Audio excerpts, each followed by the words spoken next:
Zezé, culpado pela agressão de Dado em Vanessa.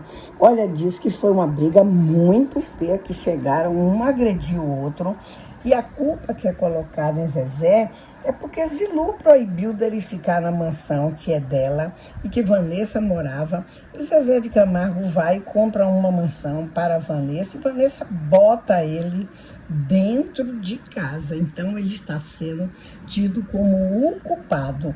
Eu vou falar mais aqui para você, mas se você ainda não está inscrito no canal, você se inscreve, dá aquele like, deixa o seu comentário. Essa situação, se verdadeira, revela um ciclo tóxico de decisões impulsivas e relações mal resolvidas que apenas agravam conflitos já existentes. A acusação de que Zezé de Camargo teria contribuído para um ambiente que culminou na suposta agressão entre Vanessa e Dado é pesada, mas não deve ser simplificada. Ele teria comprado uma casa para a filha, aparentemente um gesto de proteção e apoio, mas as escolhas de que entra ou permanece nesse espaço são de responsabilidade dos envolvidos direto, no caso Vanessa e Dado. Agora, colocar Zezé como culpado indireto parece mais uma tentativa de transferir a responsabilidade por um problema que claramente envolve questões mais profundas entre o casal. Se houve agressão física ou verbal, a prioridade deveria ser entender os fatores que levaram a isso e buscar responsabilizar quem realmente cometeu o ato, não criar um jogo de acusações que só desvia o foco do problema central. O fato de Zilu ter proibido Dado de ficar em sua propriedade mostra que ela, como mãe, já previa uma situação complicada, mas a decisão de Vanessa em aceitar esse relacionamento e colocá-lo em sua casa é dela, mesmo que influenciada pela situação familiar. Esse cenário todo evidencia não apenas conflitos pessoais, mas também uma família dividida em lados, algo que, ao invés de resolver problemas, só os amplifica. No fim das contas, culpar Zezé é apagar a responsabilidade individual de quem age errado. A pergunta mais importante não é sobre de quem é a casa, mas porque estamos testemunhando mais um episódio de violência sendo tratado como uma simples briga familiar. Deixa aí o comentário de vocês. Vocês estão? Eu andei um pouco sumida das redes sociais, no geral, até da vida social. E queria dividir com vocês, porque eu acho que quando a gente passa por uma situação, por um desafio grande na nossa vida, se a gente compartilha, a gente se fortalece e a gente fortalece quem tá passando por isso também. Eu sempre tive problema pra dormir, de verdade, assim. Sempre tive uma vida mais vespertina, sempre fui dormir de madrugada, trabalhando também muito de madrugada. Acostumei meu corpo a dormir muito errado. E eu venho dormindo errado, e ainda mais esse ano, que foi um ano muito intenso pra mim. Um ano de muito fortalecer, muita questão que eu tive que me fortalecer muito. E trabalhar muito o meu coração, os meus sentimentos, as minhas ideias. De um tempo pra cá, eu vim tendo uma situação no sono que foi me incomodando e que chegou num ponto que chegou a dar um problema pra mim que realmente prejudicou. Eu não sei ainda se é uma apneia, eu vou fazer agora uma polissonografia, que é um exame do sono, porque eu vou dormir e toda vez que eu começo a dormir, eu tô cansada, exausta, eu levo uma espécie de susto, de uma falta de ar, é uma sensação de sufocamento. Então eu começo a relaxar, o meu corpo entra em sufocamento e eu acordo assustada e fico agitada aí para voltar a dormir de novo. É um trabalho, aí eu durmo e dá de novo, aí eu acordo de novo. Então, no domingo passado eu tive uma situação que fez com que eu ficasse a noite inteira acordada. Eu fui conseguir dormir só às 2 da tarde. Exausta, falando com os médicos, sem entender o que estava acontecendo, completamente assustada, porque é uma sensação de morte. E aí, isso virou uma condição, né? Então eu comecei na segunda, isso foi de domingo para segunda. Não, desculpa, de sábado para domingo. De domingo para segunda, eu também tive esses episódios, mas consegui dormir um pouco mais cedo, olha isso, 10 da manhã. Mas olha o tempo que levei, então foi um pouco melhor. Comecei a estudar sobre apneia. que essa obstrução, seja por causa do sistema nervoso, por causa de uma espécie de alagamento das nossas laringes e que interrompe a passagem de ar. E comecei a estudar sobre a apneia e vi que tem muita ressonância comigo, porque tem muitos sintomas que eu tenho, às vezes acordar muito cansada, de ter muitos pesadelos que tem a ver com essas apneias. Existem vários tratamentos, mas tem que saber primeiro. Só que isso é uma coisa que me assustou muito. E, obviamente, eu fiquei meio fora do ar, até pra trabalhar, pra fazer as coisas. E quando você é mãe, a gente se cobra muito em estar bem o tempo inteiro. Não, como assim eu vou ficar como mãe num domingo e não dormir às 2 da tarde exausta, sabe? Eu tava culpada de não ter tido as noites de sono pra não estar aqui. Então, tudo mexe muito com a nossa cabeça, mexeu muito com a minha cabeça. Foram 3 dias que eu fiquei bem assustada. E a gente se questiona, às vezes, por que a gente vive momentos... O que eu quero dividir com vocês, contando um pouco esse relato.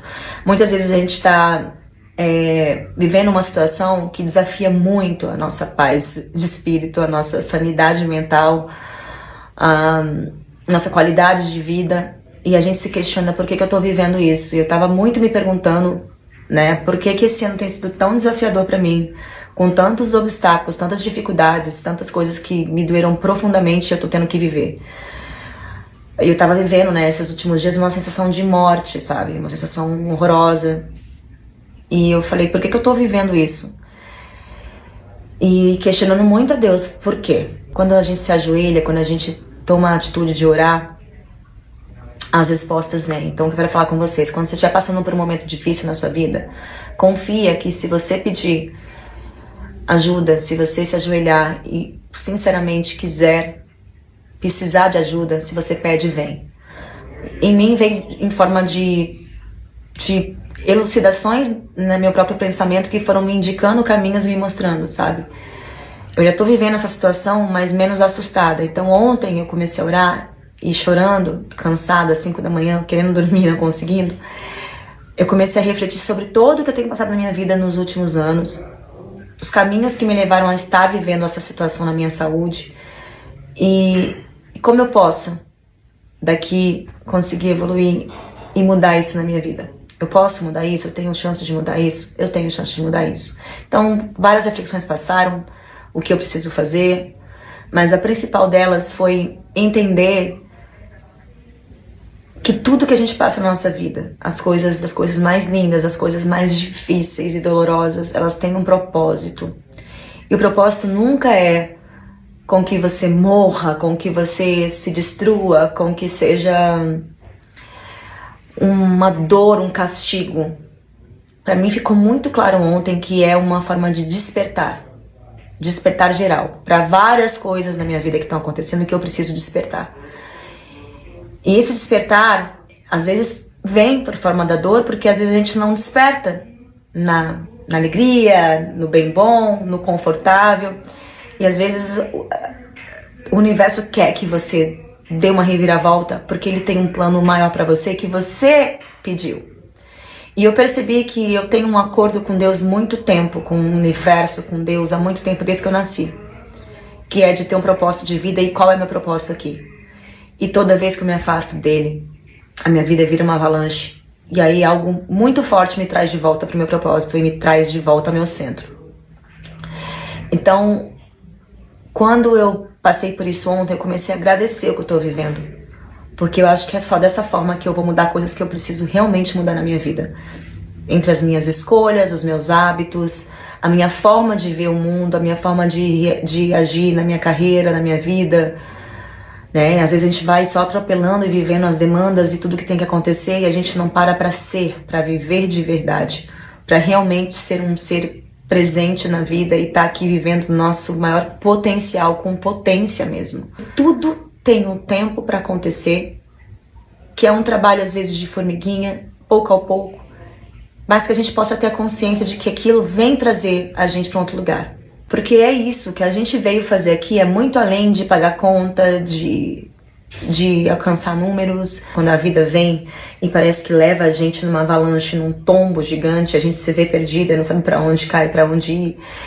É muito importante a gente respirar, aceitar o que a gente está vivendo e tentar, dentro dessa dificuldade, em chegar para onde a gente vai e acreditar que isso não é um lugar de castigo, não é um lugar infinito e eterno. É um lugar transitório para que você tenha a chance de rever a tua vida, de reorganizar as tuas ideias, teu coração, para que você possa se moldar no ser humano que você veio para ser aqui. Eu sei que é um processo que eu estou me curando disso e que vai passar, mas vai passar a partir do momento que eu faço a minha parte. Que eu não vou me colocar... Sabe quando você cai no fundo do poço? Você tem duas escolhas. Ficar lá se vitimizando e... Ai, por que comigo? Por que comigo? Por que comigo? Eu acho que isso faz parte. Mas logo após, não demora muito tempo para entender. Opa, eu caí aqui porque eu me coloquei aqui. E agora eu quero subir, eu quero sair disso aqui. O que eu vou fazer para isso? E a gente tem que revirar. Revirar muito. E ter coragem para enfrentar os nossos próprios medos, nossos próprios fantasmas dentro da gente e seguir em frente acreditando que essa vida daqui que a gente vive aqui ela não é feita para sofrimento. Ela é feita para a gente viver ela com plenitude, com paz, com amor, com alegrias, para compartilhar. E é isso que eu desejo para você que está passando por qualquer dificuldade, que você tenha a capacidade de olhar com muita gratidão, se cuidar com muito carinho, se perdoar, olhar para frente e falar, ok, agradeço isso que me aconteceu, tá sendo difícil, mas eu vou conseguir ultrapassar tudo isso, enfrentar tudo isso e ir pro